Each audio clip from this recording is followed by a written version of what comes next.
Well, this is a delight. I'm joined in the studio by Ideal Forgery. Hello, everybody. Hello. You sound remarkably chipper considering you were gigging till probably the very wee hours last night. Zach, just tell us where you were playing last night. We were playing at the Quids Inn, which is on the main prom, right? Yeah.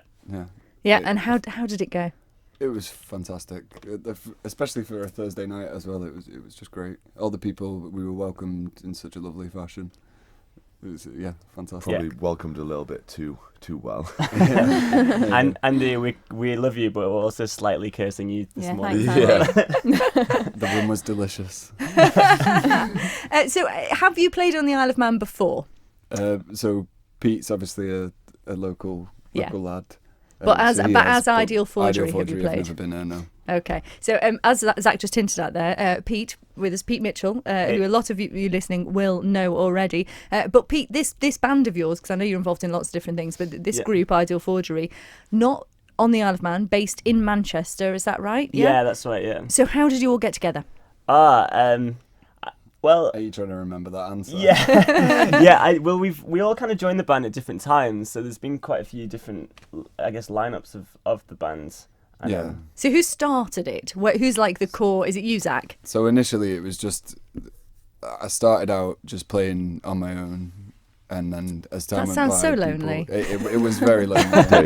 This is the thing. It is so lonely being an acoustic artist. So that just sucks. And so I started sort of adding people to it. It ended up originally it was just me and a drummer. Then we realised that's not a real band and you need bass unless you're the White Stripes. So then the lineup just changed a little bit from there, and eventually I met Pete through a random thing. Like, was that house party? Yeah. And then he's one of the best percussionists I've ever played with.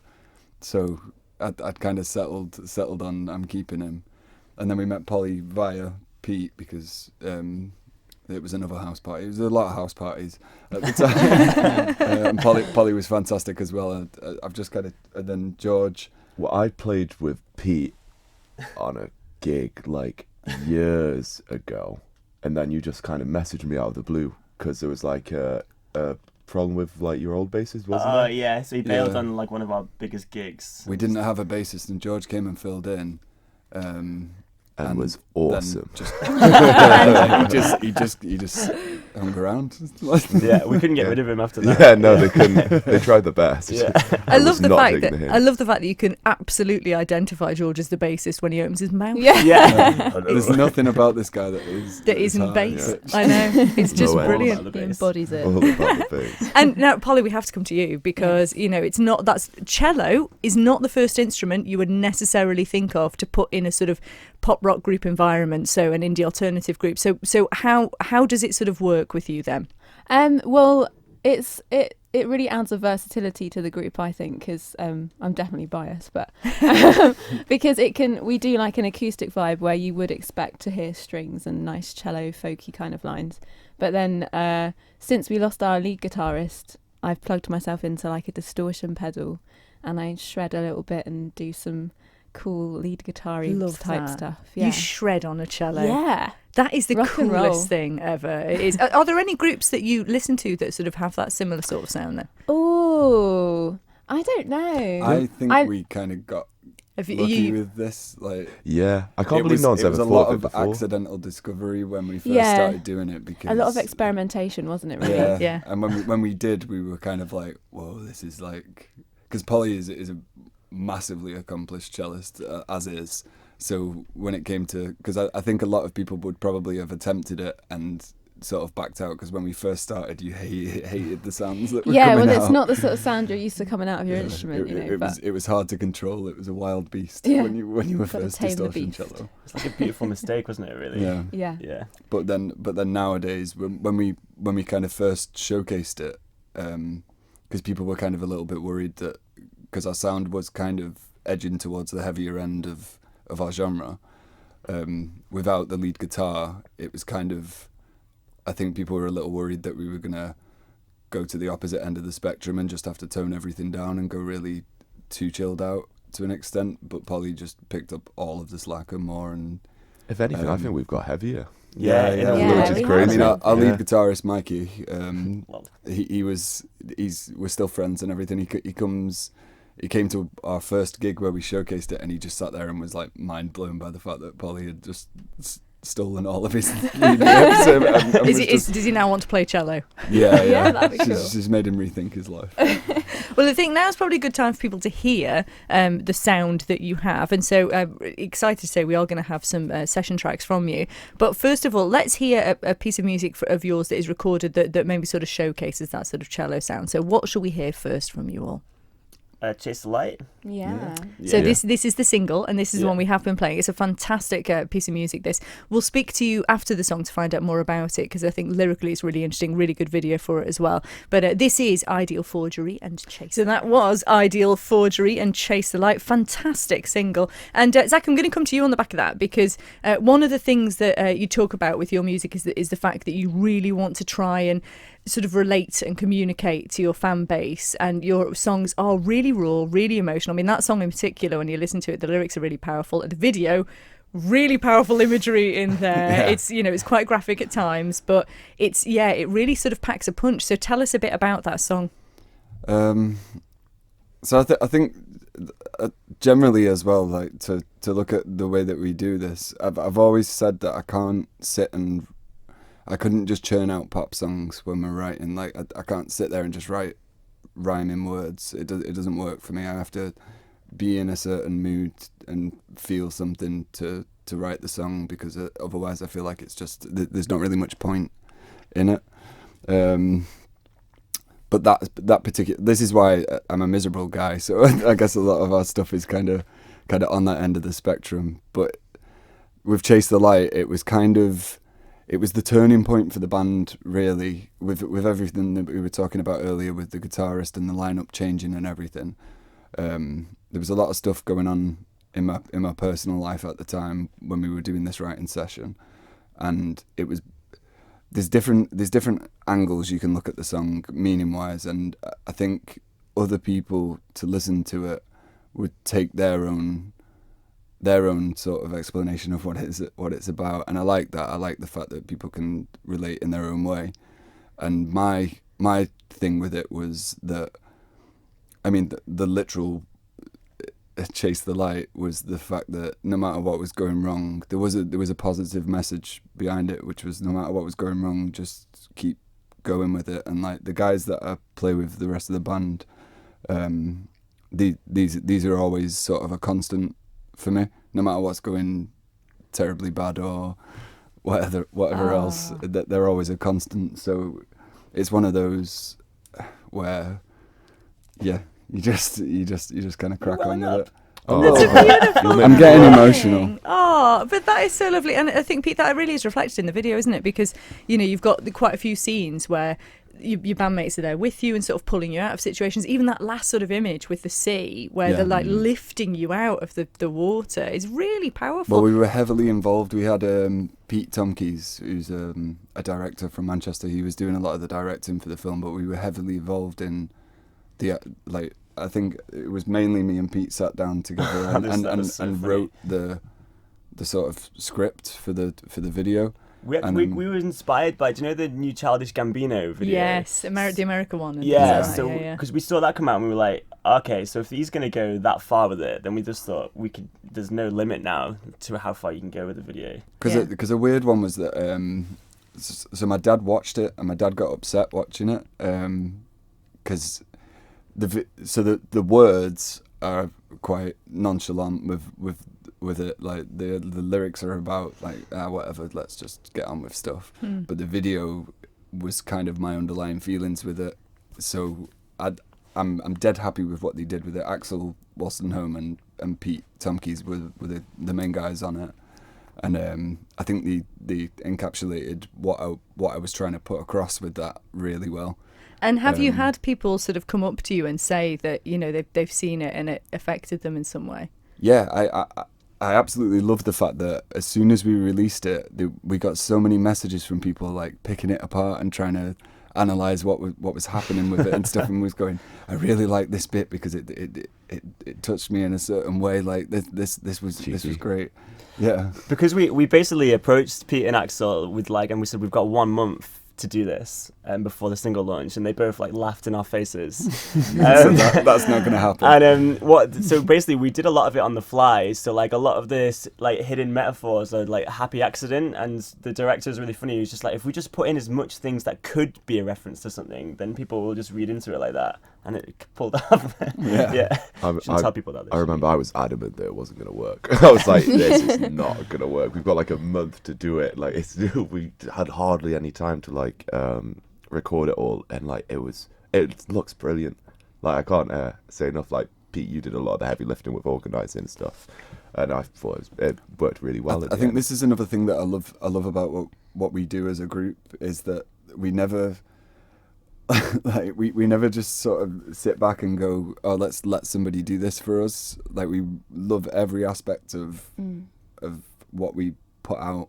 We just want to be part of it all. So even down to the smallest details of sitting and talking about in the scene where we're in the crack den, inverted commas. Oh God. All the makeup that was being put on me and stuff. It was behind the scenes. I kind of wish that we'd filmed a load of stuff because it was so mental.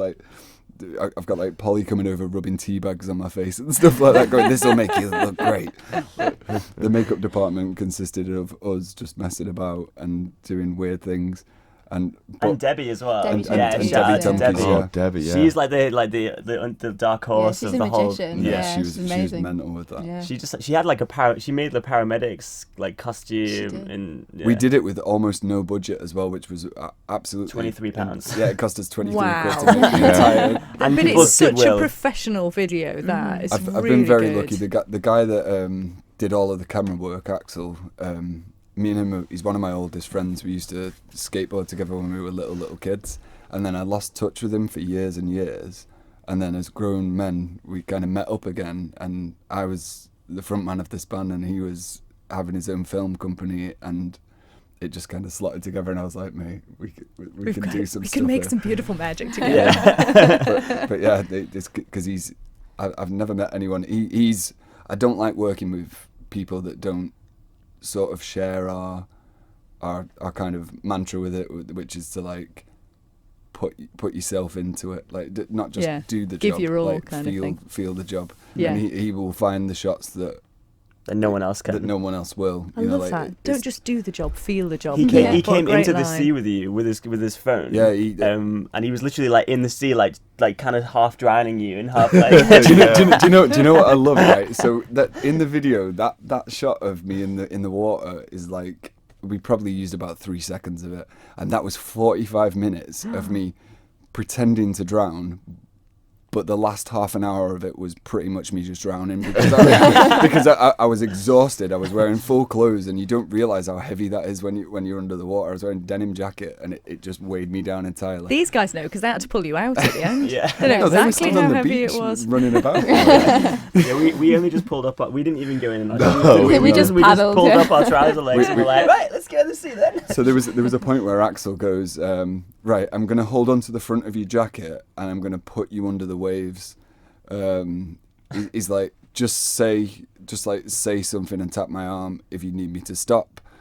So he starts dunking me under. The first dunk, and I swallowed a load of seawater, and I'm like, oh, choking. He brings me back up, and I just about get a breath, and he just puts me straight back under. Oh, no. I was straight up drowning, and then I'm like, right, when he gets me out now, I tried to tap his arm, and he let go of me.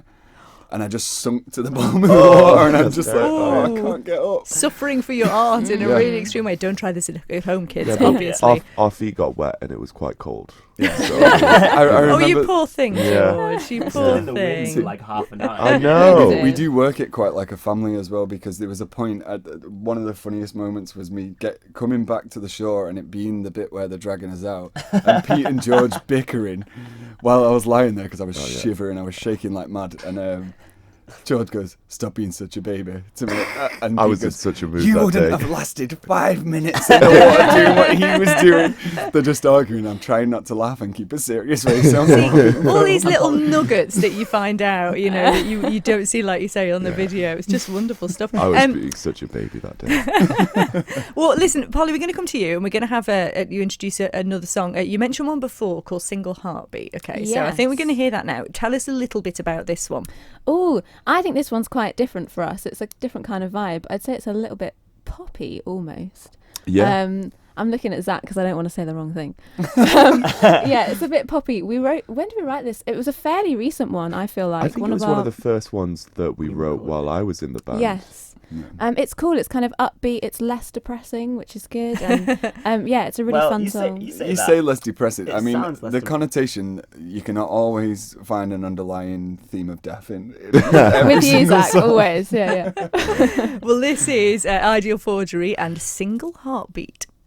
So we are chatting with Ideal Forgery. Just before the break, you heard the Single Heartbeat, one of their fabulous new pieces of music. They're on the island at the moment because they are doing a number of gigs, which I'm going to talk to them about in just a moment. But Pete, we haven't really talked about the fact that obviously from the Isle of Man, a lot of people will know you in your background. You're involved in so many different things, though, aren't you? Yeah, it's Manchester's pretty crazy for music, so it's kind of cool.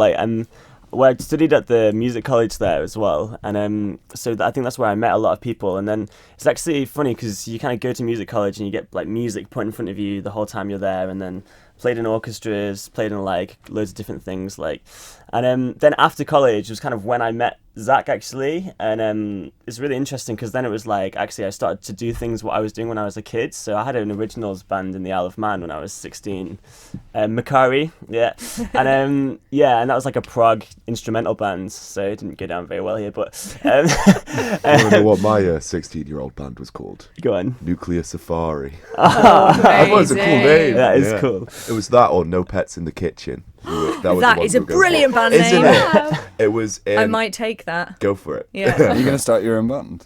Might do, just so I can use that name. Yeah. So, and obviously people know you as well from doing stuff. You've been doing stuff in the pits, haven't you? The Gaiety, and you do all kinds of things like that. Yeah. So, but is this now, being involved in this group? You've got rock music on the go here. Is this where you want to be? Yeah, I think I've always I was. In my head, I know it sounds a bit strange, but I always kind of feel like I was born to be a rock drummer.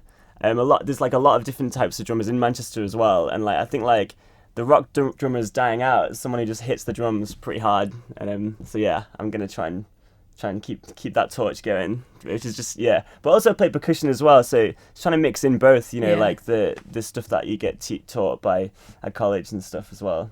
Very excited that there's going to be a washboard on one of the songs you're going to do for us, which is ace. On that note, actually then, Polly, is that from you were just talking before about the fact that this has changed the way that you play. You've had to be quite inventive with what you're doing. Would you go back to just playing more classical type cello now, or? I love the fact that what we do is variety. It has so much variety, and so I love playing without music in front of me. That's like my favourite thing to do, which is what this band helps me to do, is improvise all the time. You've just always got to be on your toes and thinking of new stuff to do, which is cool.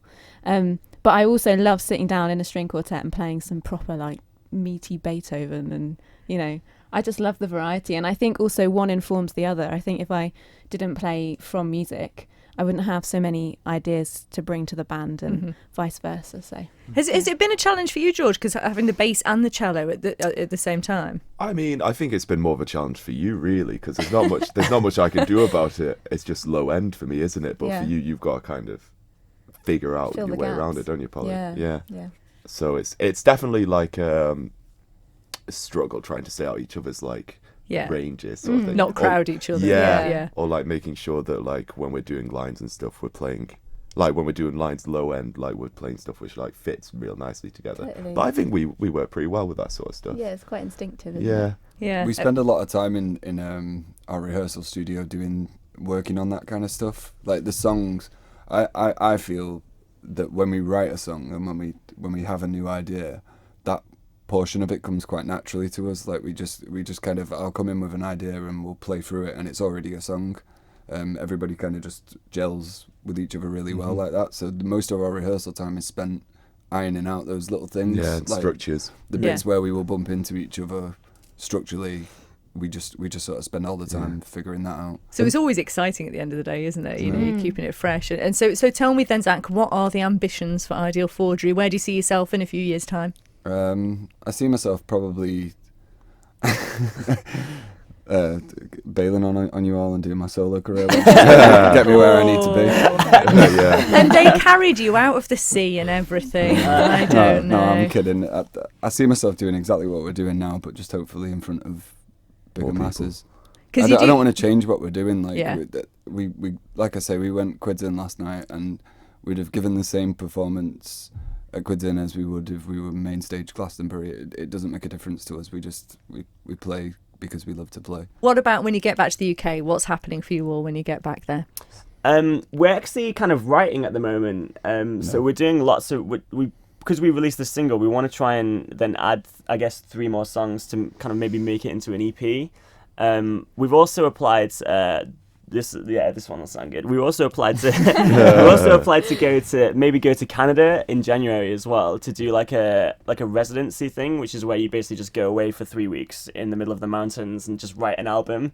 So I think that'd be really cool, and so we're trying to get some funding and just see whether we can actually feasibly do it, with logistics and stuff. And our producer is a guy called Andrew Phillips, who's based in Manchester, who's been writing all this music with us as well, and he produced Chase the Light, and it's just such a step up from what we have been doing, and the whole process has been awesome. So again, we're going back to working with people that share your kind of direction with things. He's another one. I always sort of bump heads with producers because having the rest of the band, they're all sort of classically trained musicians, and I'm not.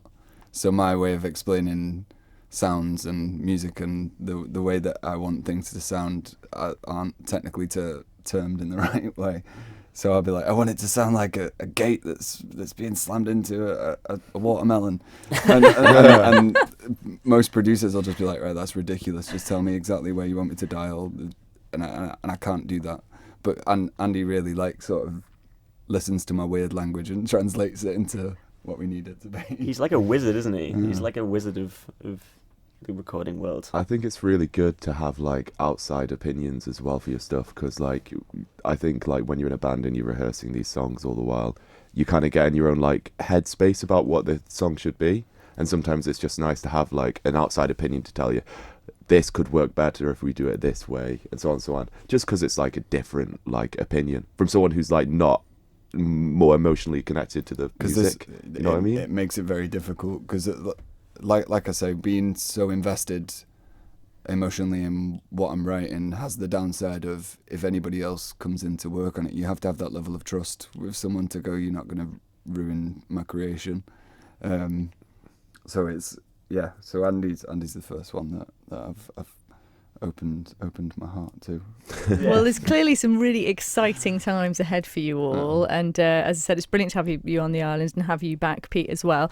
So just Pete, let people know where they can find you. So you can find us on Spotify, on iTunes and stuff. Subscribe to our Spotify as well, because that makes us look good. But there's some really great acts here, and it's been really cool actually, because I've been watching your show as well and a couple of other things online, and it's really cool to actually see local music kind of really make a stamp. Isle of Man, check it out, because I think sometimes it can be kind of ignored, I think, and I think it would be really cool actually to maybe organise a gig in Manchester and bring a load of local artists over to do a gig there as well. So great idea. And shout out to Kieran Ball and Chris Cole as well, because they supported us last night at Skyline Advantage, and they were great. And so we would love to have those guys come and play with us in Manchester as well. So exciting times for you, and also keep us posted on that, because that would be a wonderful thing, getting call it the Isle of Manchester. Yeah. Oh, yes. There you go. Yeah. I'll give you that one for nothing. You can have that for nothing. Yeah. No pets in the kitchen. Listen, guys, thank you so much for being with us. We've still got those session tracks to play out, so don't go away. Keep listening. We're going to have these 2 live session tracks from Ideal Forgery. But for the time being, all the very best, and thanks very much for being with us. Thanks for having us. Cheers. Nice one.